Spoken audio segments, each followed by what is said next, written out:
here with an executive producer of an awesome show on Viceland called Nutz and Boltz with Tyler, the creator. He's also a filmmaker. We're going to talk to him about his award-winning short film. This is Matthew Castellanos. Matthew! What's up? Welcome to the zoo. All right. I gave him the rundown like this. 1, 2, 3. Wow! You thought it was Juan, though, I didn't thought you? it was Juan. What is it? What? Like Juan, like you're throwing a fireball at somebody. Like animals, like Yes. Okay. Honestly, I've never done either, bro. I have no idea. So. Do you want me to hold it? I like to get comfortable. Yeah, I like- okay. Yeah. Wait a minute, hold on. We got to make get sure that's cozy. Oh, yeah, we got to. You can sleep on my lap But if you you can want. get, no, you can get cozy with him. Hey, you know what? Oh my I God. gotta give it up to We're this guy. He's family. the first guest that's actually taken a pillow and like, all right, I'm gonna Dude, we are the first family to date each other. It's amazing. Okay, good. Wait, yeah, I sit always on one, so yeah. Welcome to your second home. So, Matthew, before we get into some of the stuff that you're working on, tell us a little bit about yourself. Where are you from? I'm from South Central Los Angeles. 26-year-old filmmaker. I've been making films with friends since 18. I went to college for the business of film and learned the craft of it on my own. We used to make really crappy videos at friends' houses, and over the years, I've developed the craft, gotten better, had some amazing opportunities over the last 2 to 3 years to get paid doing what I love, and that's where I am now, so it's really nice. I like the rundown. Now, you're probably good at making like beat sheets, right? Yeah. Okay. So tell us about, before we get into the short that you made, which is amazing, and I've been watching Nutz and Boltz. I think the first season just So wrapped dope. on Viceland. It's with Tyler, the creator. It is. Where you get Tyler to go and try just random things. I mean, building stuff and you know, odd jobs. So tell us about your role behind the scenes and how did you hook up with Tyler to make this show? Yeah, so Tyler's a great friend of mine. I mean, he was one of the friends that when I was 18 doing random things, he's always been creative in his own lane, and he's just excellent and open-minded. And him and I went to Alabama to film an interview with him and some Klan members, actually. Wait, like Ku Klux Klan? I've never said this on camera, or like, so this is actually interesting. But we wanted to humanize Klan members, and Tyler wanted to know, like, what's your favorite color, man? What's your favorite movie? Wow. Like, who are you underneath I respect that. all the? And can I curse? Yeah, we'll bleep it You out. can leave do it out. anything you want in this place. So we went out there, we go, and then we get a hotel. We spend all this money to like fly crew out, and we're there. And what happens is they show up with guns, and we're like, no, guys, we don't want that. We just want to interview you. They're like, okay. They go back to the car. We look out the window. They're speeding away. Why? Yeah, Did you find out why they were leaving or what the deal was with them? I guess they didn't feel comfortable without guns, which is unfortunate. Well, look who's talking. Oh my gosh. Crazy. Yeah, so That's very basically, upsetting. but the money had been spent, so Tyler had like 100 questions ready to ask, and obviously that didn't happen. So we say, let's take a 2-hour break, let's come back. I end up coming back with a bunch of questions for Tyler. I ask him all of these questions about how he makes music videos and how he creates what he does, and we take this back to LA. We end up making 4 digital episodes. And out of that, we created a template for what would become Nutz and Boltz, the TV show. But it's funny how sometimes you go somewhere with a mission and it doesn't work out. And then something completely new comes and it's a much better opportunity. So it's strange how sometimes on the surface, a no can mean a yes. Like, Exactly. Yeah. Now, you're an executive producer on Nutz and Boltz. yes. Now, do you work for Viceland or just on this particular production? Just on this production. So what I'm interested about Viceland is, you know, TV has been dying with younger audiences. We're watching stuff digitally on digital platforms, Netflix, whatever. But Viceland is taking very new types of, you know, like digital capsules and turning them into half-hour shows. Correct. Are they seeing like results? How has viewership, you know? Yeah, viewership is solid. I know Nutz and Boltz had great viewership. What we want to do now, though, I mean, it's so tricky being in TV because the goal is to have continuous seasons of something. Right. But as a creator, for me, I wouldn't want to make a second season of the same thing or template. Keep progressing. But you have different types of segments and episodes. You know, he's trying out different things. Correct. But it just, so to answer your question, viewership is good. People responded to it greatly. Right now, we are creating what could be next, but we're not sure what it's going to be. Now, it's interesting that you mentioned that, though, because a lot of the projects that you've worked in are digital projects. So what is for you, the big difference between working with a digital project and a more, you know, traditional medium? Correct. Yeah, it is. I've been able to see, I mean, just like I've been able to grow up before the internet and now with the internet.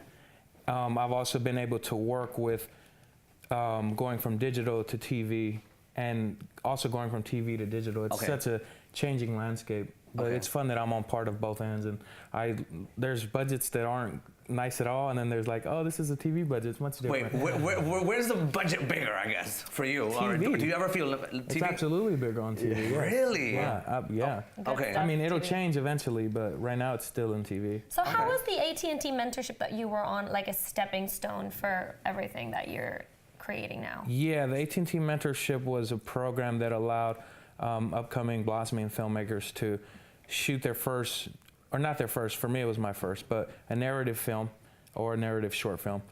And they partner us with a mentor. So mine was Nina Yang Bon Jovi, who mentored Ryan Coogler, who made Fruitvale Station as Black Panther coming out, which is insane. So it's a great experience for me to, like I said, I've been making it since I was 18. So for the last 7 years, I was honing the craft. And this year 8, which was when I made Yoshua, was really the culmination of the years of training. Now, we're going to go to commercial break, and when we come back, I want to hear about Yoshua, and we can talk about the short film. And thanks for being here. You're already kind of like giving me like this creative vibe that I feel that we're going to go ahead and reinvent some things in this show. Yes. Because we can't have this show stay the same forever. Of course not. One of you guys has to die. You guys, we can't keep doing this. What are you saying? We can't keep hiding him. We don't have to. You ever think about leaving? Like for the summer? For good. Sana, sana, culito de rana. Si no sanas hoy, sanas mañana. So we just saw a clip of Yoshua. Am I saying it correctly? Yeah, Yoshua. All right, so tell us what the movie's about. Yoshua. Yeah, the movie is about this big blue alien. Him and his population come from this place called Tierra Amarilla, and they are now in South Central Los Angeles. Sam, who's a resident in South Central LA, this young Mexican girl who's just finished high school, her and her friends have been protecting Yoshua from the government's chase for the last year. From the government chases in the papers and the deporting, or? That is one of Because the he's allegories. Mexican? Yes.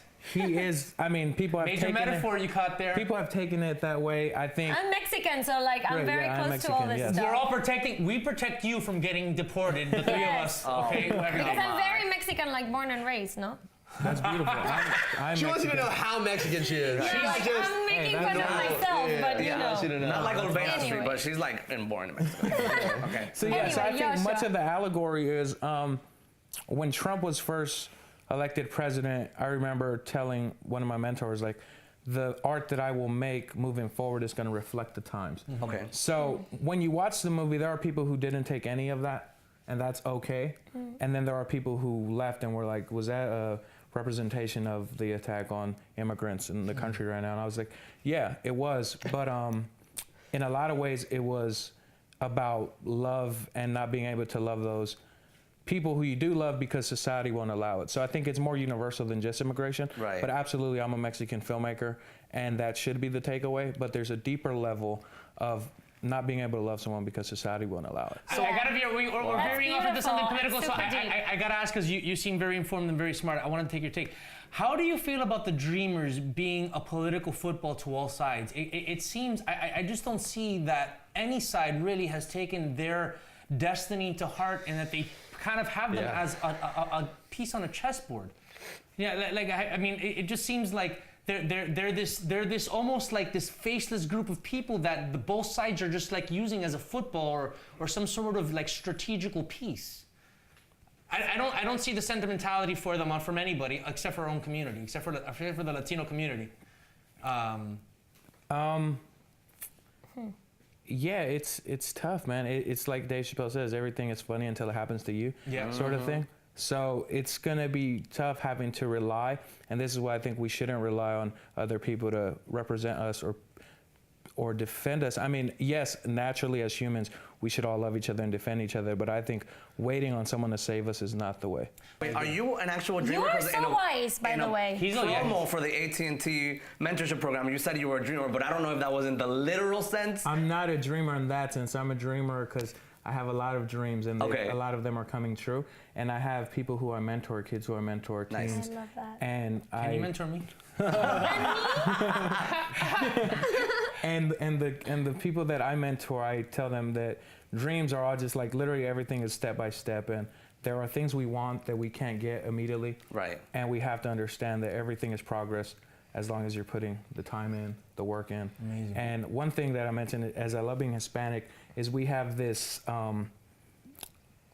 People think of Mexicans as like, oh, they're the hard workers, they're the guys who scrub the dishes. And I'm like, if that's what you think of Mexicans, I love that. Like, let me scrub the dishes, but one day I'm gonna be the boss of this shit. Yeah. Because I have the mentality of Yes. scrubbing dishes. So last night I was in the office editing till 3 a.m. What? And then I'm gonna go back and do another crazy shift Oh because my gosh. I'm taking that like dish scrubber mentality to film and entertainment. Right. Yeah. And it's Amen gonna This to guy's that. the man. By the way, where can we man. see Yoshua though? Where can we catch the him? future. And wait, and also I want to know Yeah. after you tell us where to find Yoshua, we need to know about your next project. Okay. Definitely. Yoshua's on DirecTV now for the next 3 months. Okay. And then I don't know, I might project it on street walls so everyone can watch Oh, it. I love that. I want to see it. Yay! Yeah, and then what's next is I'm working on my first feature film Nice. called Winter, and it's about the Hispanic community and Catholicism, and it's really going to dive into that world. So I'm excited to tell that story, and just I'm Is it working a on horror a TV movie? series Is that in now. the It making? is. Okay. Or is it already filmed?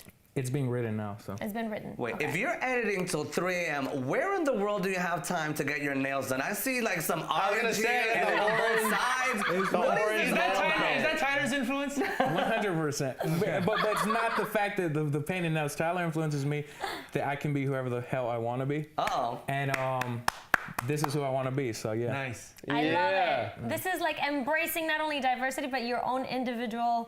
Individualismo, is that a word? Individuality. I think that there's not just Individuality. diversity in race and culture, but also in personality. Exactly. Which brings us to me guessing a Your sign. individual. So you Oh, say that goodness people never gracious. get it right. Are you an Aries? Nope. Okay. Are you Pisces? Nope. No, I'm You're not a right. Scorpio. Are you a Libra? Aquarius. Nobody does. Sagittarius.